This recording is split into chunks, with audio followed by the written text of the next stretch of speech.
For the past 2 months, ICE and other federal agencies have flooded the twin cities of Minneapolis and St. Paul with over 3,000 armed federal agents, outnumbering even the local police force 3 to 1.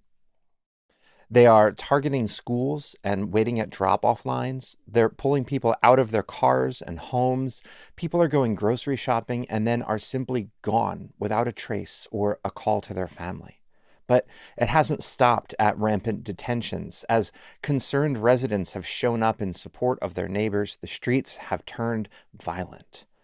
In January alone, 2 people were shot and killed by federal agents, and hundreds of others have experienced direct violence as a result of their witness.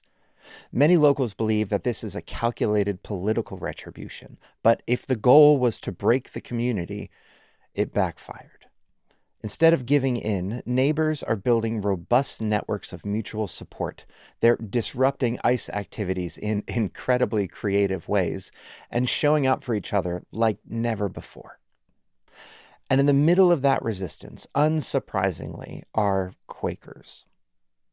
So a few days ago, I got on a call with 4 Quaker activists who are on the ground right now in this rapidly developing situation.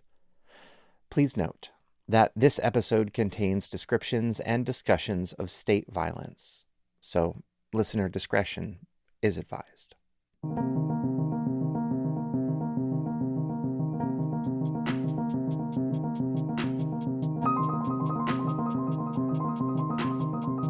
Thee Quaker Podcast. Story, spirit, sound. I want to introduce you to Annika Fjolstad. She works at a school in one of the targeted neighborhoods. I asked her how her life has changed in the past few weeks. It's all encompassing. When I wake up in the morning, I breathe differently than I did a month ago. When I go to bed, I am just like, this is real. I am called into this moment and I don't know what I'm called to do, but the notion that there is a great need and the world is depending on us is something I feel in my bones. As I said at the beginning, these are Quaker activists. So before we get into the specifics of their advocacy work, I wanted to know how their Quaker faith informs what they do and why they do it. Here's Laura Cresson. I think it's the desire for everyone to be safe, for everyone to be taken care of, for everyone to feel welcome. I mean, that's kind of what drew me to Quakers in the first place, is that feeling of welcome and community and compassion. And that doesn't just stay in our meeting house. That goes with us when we walk our everyday lives in our communities.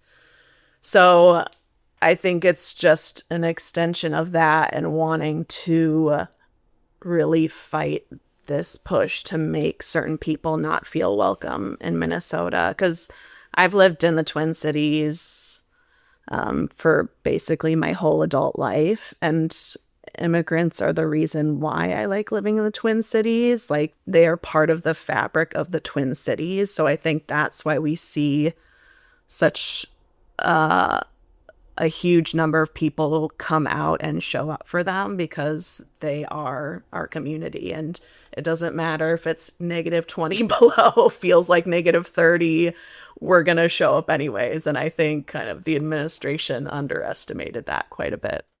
For Troy Thielen, Quakerism offers some structural advantages to this work. I think I would say that as Quakers, we typically don't put a lot of emphasis in hierarchies and authority. And to see the way that the federal government has tried to impose their will on our community, and, our belief about that which of God in each of us, to see the way that they've demonized classes of people. And I think there was a real belief within some people within the administration that the majority of people would buy into their narrative, that they could demonize people and we would turn against these certain groups in our community against our neighbors.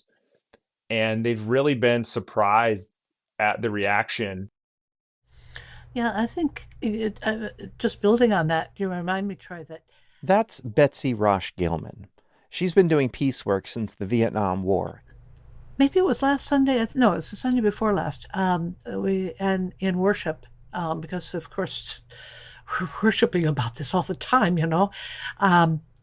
Somebody got up and talked about the Quaker, I don't know, a saying or something. I'm not sure where it comes from, but approaching someone who's on the other side of an issue, saying, "Friend, I have a concern for your soul." And I thought of when she talked about that, and I thought, I could do that. I could do that with an ICE agent, because I do have a concern for the souls of people who can be so cruel, of people who can be so heartless, having convinced themselves that that the world is so frightening, and who are so afraid. I have a concern for their souls. And that feels to me like a really something genuine I can bring as a Quaker. I could say that and mean it.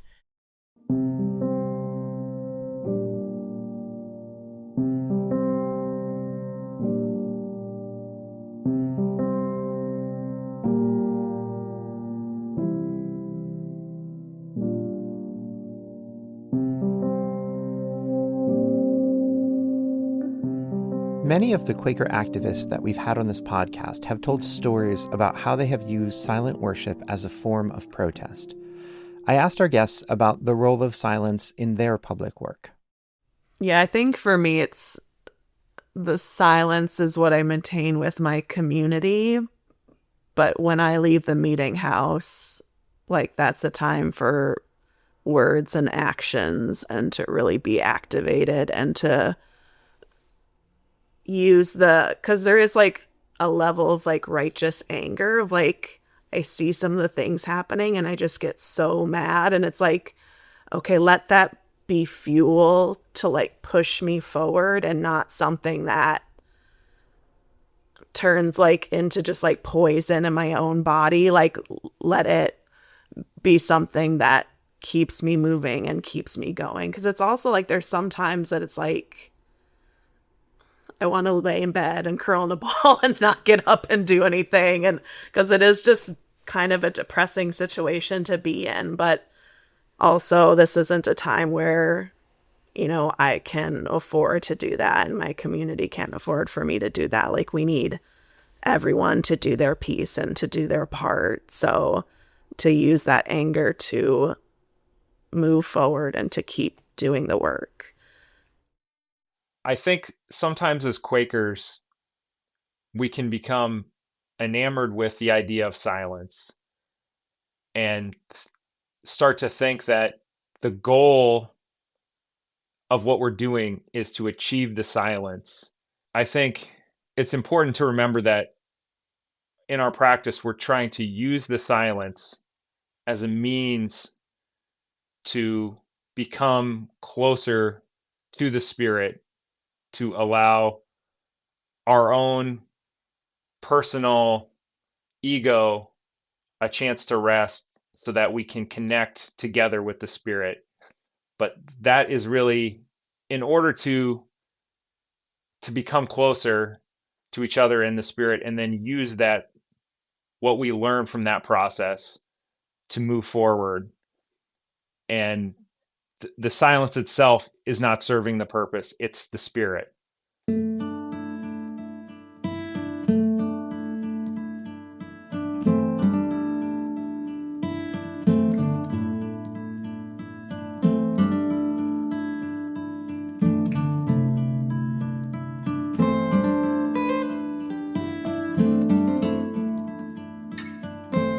The Quaker activists that I spoke to are involved with multiple organizations and local advocacy groups. But for Annika, the work hits even closer to home. I work at a school where 40% of our families are online. We have parents of kids that I teach that have been sent to El Paso. We are fundraising for them. What I used to do in my job, I can't do anymore because my students aren't here. They're all at home. I've been running out to houses and trying to get kids hooked up on hotspots. Our school has been delivering groceries. Our assistant principal has completely managed to figure out how to hire lawyers to get our parents back home again. And I was late because a call came that one of our families needed to have a rental car returned, and he was afraid to drive out there himself. So we needed 2 volunteers, somebody to drive him and somebody to drive everybody back. That level of organized chaos might sound like it's reactive, but the systems supporting it, the lawyers, the supply lines, the communication channels, have deep, deep roots. Minneapolis activists actually began developing these mutual aid networks back in 2020, organizing through the COVID lockdowns and the uprising following George Floyd's murder. Troy Thielen explains how the community is continually refining these systems of resistance and resilience. The mutual aid that was sort of started to be developed during COVID, one is mutual aid for people who are trying to hide, trying to stay within their homes to not risk being abducted by ICE. And the mutual aid organizations and how people could communicate and procure and distribute goods. I think the learnings from COVID, definitely that was a part of that. The other piece with constitutional observers and the coordination groups for that, I think the understanding is that we as our community working together to just observe and document and provide more information and expose what the federal government is and what ICE are doing by just trying to be there and observe that and document it with a phone and potentially alert people when those activities are happening in their neighborhood. That's really all we're trying to do, but it's pretty telling when that has been so effective and has caused so much discomfort for these agents to just have the community know that they're there and have what they're doing being recorded. I think that's pretty telling that is what they don't want to happen. And so we're trying to make it through this situation right now and hope that the force that is here invading us will eventually have to retreat, essentially. So that's kind of the strategy right now.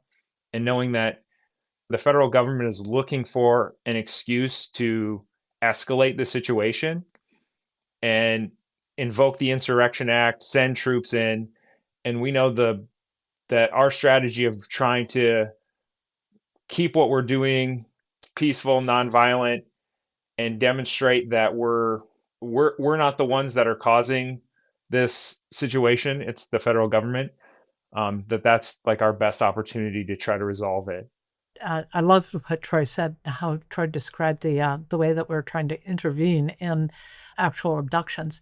There are a bunch of other things that are going on too, largely in the mutual aid area.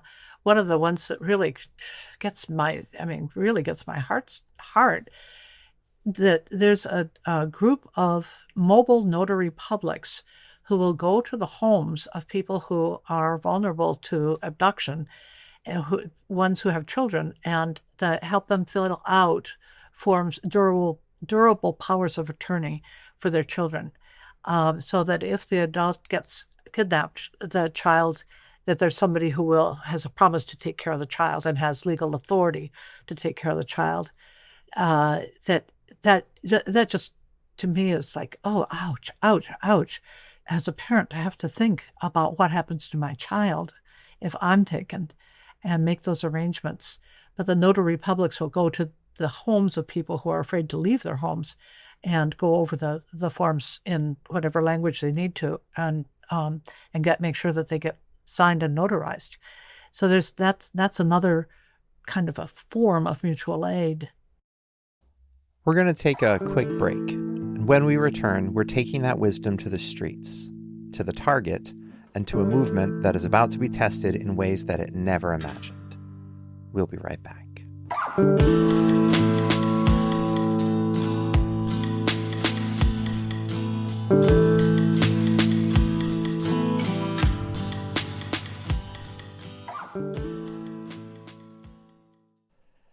There's a feeling in the air right now, a deep spiritual hunger for a faith that has dirt under its fingernails, a spirituality that isn't just about thinking the right things, but doing the hard things. That desire to see faith in action is exactly what brought Galen Miller to Quakerism and to this podcast. Galen is a new supporter from the Pacific Northwest, and he told me that when he started looking for a spiritual home, he was using a very specific criteria. And I was looking for ways to help in my own community. And I was looking for where are the helpers? And I started remembering the Quakers. I remember, a lot of the Quakers that I knew in Ohio were part of the peace and justice movements. And I just kind of was like, okay, well, where are they here? Galen eventually found a small local worship group. But he also wanted to connect with Quakers' long history of radical action. And that search led him to a certain outspoken abolitionist who is on our logo for Season 3. I was a fan of Benjamin Lay. I had heard of him before. And that episode popped up, and I was like, who are these people that, one, know about Benjamin Lay and are talking to about him? And this is amazing. When I started listening to the podcast, and especially the interviews, kind of mid-episode, it gave me that sense of there are other people in similar situations, and that was really, really important, and it's still kind of a central part of how I practice.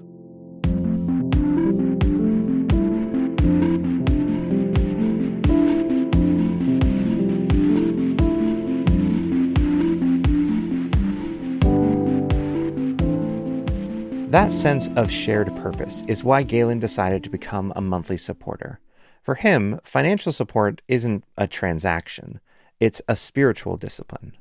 The simplicity testimony really touched me in a way that I didn't think it would. And so I started really focusing in on things that I thought were important and trying to get rid of things that weren't helping me in some way. And this podcast has been so valuable to me for that sense of community and that sense of how do we help other people.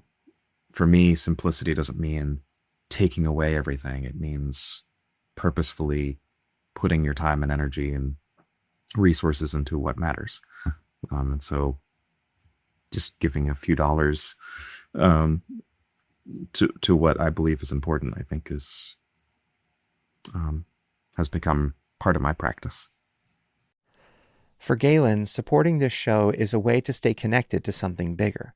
He told me that this podcast doesn't just educate him on where Quakers have been, it inspires him to see where they're going and connects him to the active work being done in the larger Quaker world today. If this show offers you that same connection, if it helps you to find the helpers and fuels your own journey, I invite you to join Galen in that practice. You can go to quakerpodcast.com and click support in the top right corner. It takes less than 5 minutes to set up, but it makes this entire work possible. And now, back to the show.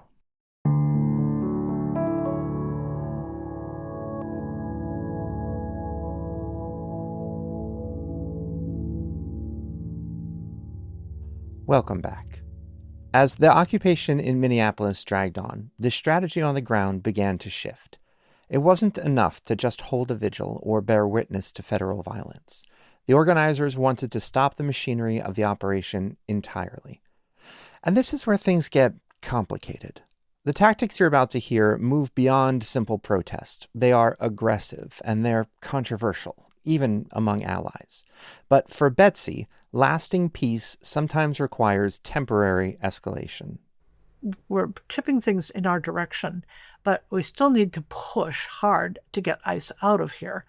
And that the rebels are doing more and more with blockades, blockading the streets, blockading, whether temporarily or permanently, trying to keep ICE in from actually leaving their headquarters, their facility in the morning.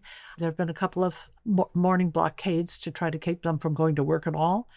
And the noise demonstrations at hotels to keep them from sleeping at night, which has been spearheaded by the Sunrise Movement, youth-led environmental activist movement. And increasingly, we're also moving into trying to not only targeting the hotels, but broadening that to target restaurants which serve ICE agents, and that there's trying to get to withdraw the support, the pillars of support that are keeping the ICE agents fed, housed, and then the third pillar is transportation. So that there's the third target here is enterprise car rentals, which is rented more than 50% of or about 50% of the cars that ICE, the federal agents have been renting, have been coming from enterprise rentals. So these are ways to kind of take the fight to them and try to deprive them of the resources that they need in order to do their jobs. And that it's very hard for them to carry on their work, knowing that they are so deeply unpopular and so deeply unwanted in our cities. Yeah, another corporation that we've been putting a lot of pressure on, Isaiah's been working on, is Target. So Target is a Minnesota corporation, and they're refusing to become a Fourth Amendment workplace. So they won't ban ICE from their parking lots or within their stores. And there have been a couple instances of both employees and customers in those locations being detained by ICE. And so in Minnesota, which there's a toolkit, I think if you go to iceoutminnesota.com, there's a toolkit to do for different actions, and even for some of the companies that Betsy was mentioning too. But people have been going into Targets as large groups, going in with a cart, buying some salt, because salt melts ice, and then returning it, and just doing that over and over again and kind of clogging up the machine a little bit. The salt tactic is a perfect example of creative nonviolence, jamming the gears of the machine without harming the people running it. And that distinction is crucial. One of the things about this campaign that the Sunrise Movement is really emphasizing is, let's make friends with the people who work at Enterprise. These are not, by and large, they're folks who are relatively recently out of college, and that this is a kind of a starter job for a lot of people. And it's not them that we have a problem with. We have a problem with the corporate policy, and that we would like to invite people who work for Enterprise to add their voices to ours, and to be working from inside the corporation to raise these issues for their management. Why is it that we're renting to these people, these agencies that are terrorizing our communities? Because they live here too. And so the approach with both Enterprise and with Hilton is not blaming the workers, but trying to enlist the workers to help us make the changes in their own corporations. So I would love to invite friends elsewhere to participate in the National Call-In Day at Enterprise next Tuesday, February 10th, and then again the Day of Protest on February 16th, Monday, the following week.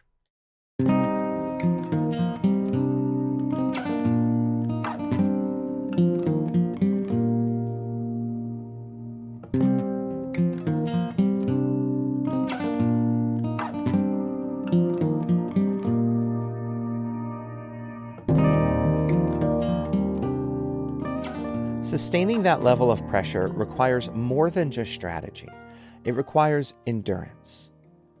On January 23rd, a local coalition organized a gathering called Ice Out of Minnesota, a day of truth and freedom. Despite wind chills dropping to nearly 30 below, tens of thousands of people marched in the streets. Earlier that day, nearly 100 clergy members and Quakers, including Laura, were arrested while blocking traffic at the airport. It felt like a turning point. That day was really satisfying. There was, it was just amazing to put on all your long underwear and all your coats and take out your hand warmers and be there with 20,000 people. Like, it just felt so good to know that we were doing that together and that people were noticing. And I think we all went home that day super exhausted. And I mean, the world isn't going to change overnight, but you started to hear stories about, like, is there a crumbling? Is this really a moment where things might change? And then the next morning, those of us who were in Isaiah got a note from our amazing organizer, Vivian, who is really a miracle of a person for what she can pull off.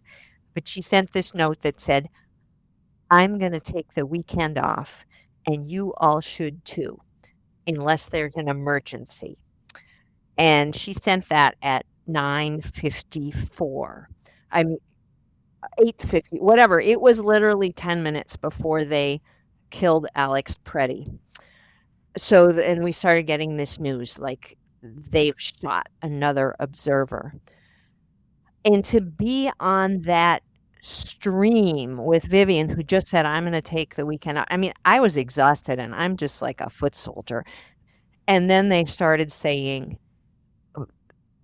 how are we going to acknowledge this? Like, how can we have another huge march? I mean, there had been a huge march after Renee Good was called. And then we had just had an even more huge march on the 23rd.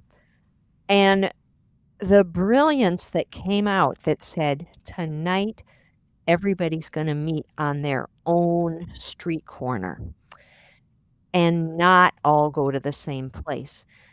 And we were so fragile as a community, and people, all these mixed messages about that you should come and you should not come because there was still tear gas in the air.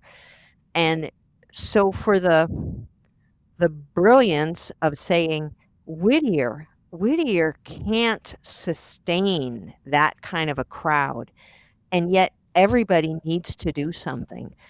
And those Isaiah people, and I don't know who else, got this message out all over the state that said, everybody gather on your own street corners tonight.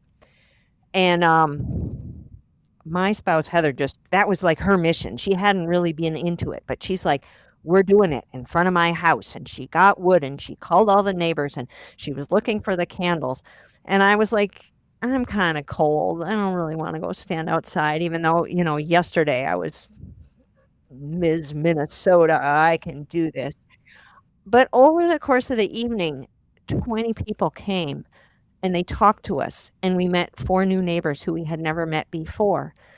And it was so amazing to me to feel this solidarity in a completely different way than the being with 20, 30,000 the day before. It's like, now I'm with 20 people and they are my neighbors, and we're exchanging emails and we're holding candles together. And I just love the contrast of those 2 evenings. Like, it's all part of it. It's all ways that we are weaving community.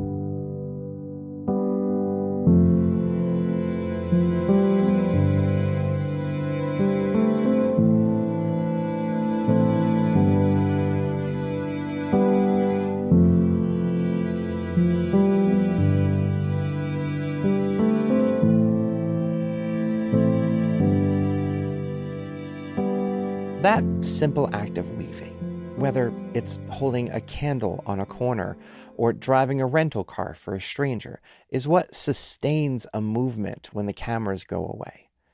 It's a reminder that resistance isn't just about dramatic confrontations, it's mostly about showing up. One thing I appreciated in an article I read in Waging Nonviolence, a person said, a lot of liberation work is standing around not knowing what you're doing. And then there comes the moment where you know exactly what you're supposed to do and that you're in the right place in the right time.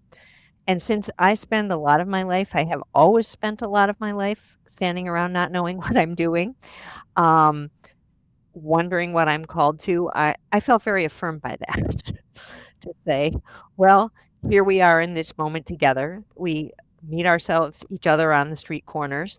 The woman who helped me return this car right now, I only knew by a handle of O, who said she was also available. So I wrote to O and I said, hey, if you drive the car out, I'll give you a ride back.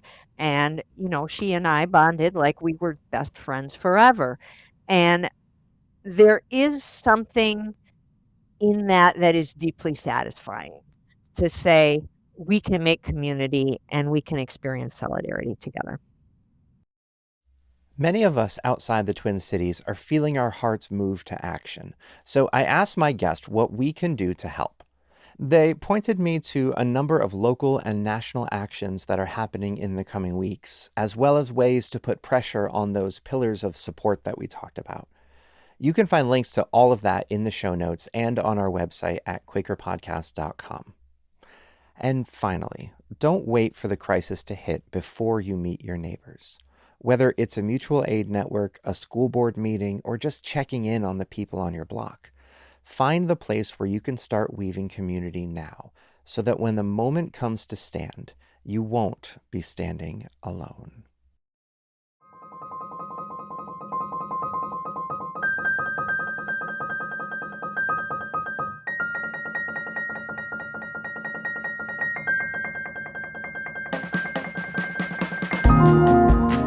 Thank you for listening. And thank you to our guests, Annika Fjolstad, Becky Rosh-Gilman, Laura Cresson, and Troy Thielen. Please check out our website at quakerpodcast.com, where you can find links to events, toolkits, and updates about the resistance and resilience in Minneapolis. You'll also find a link to our new Thee Quaker Discord server, where you can discuss this episode and help us build this digital Quaker community. A word of warning, though, given the nature of this episode. Discord is not an encrypted platform, so for your own safety, please do not discuss any acts of civil disobedience that could identify you or another. This episode was hosted, edited, and produced by me, Zach Jackson. Music by John Watts. The Quaker Podcast is only possible because of our supporters, so if this work has been meaningful to you, please consider becoming a monthly supporter. You can click support at quakerpodcast.com. And now, your daily Quaker message is read by Kent Letourneau. Edward Burrough, 1659.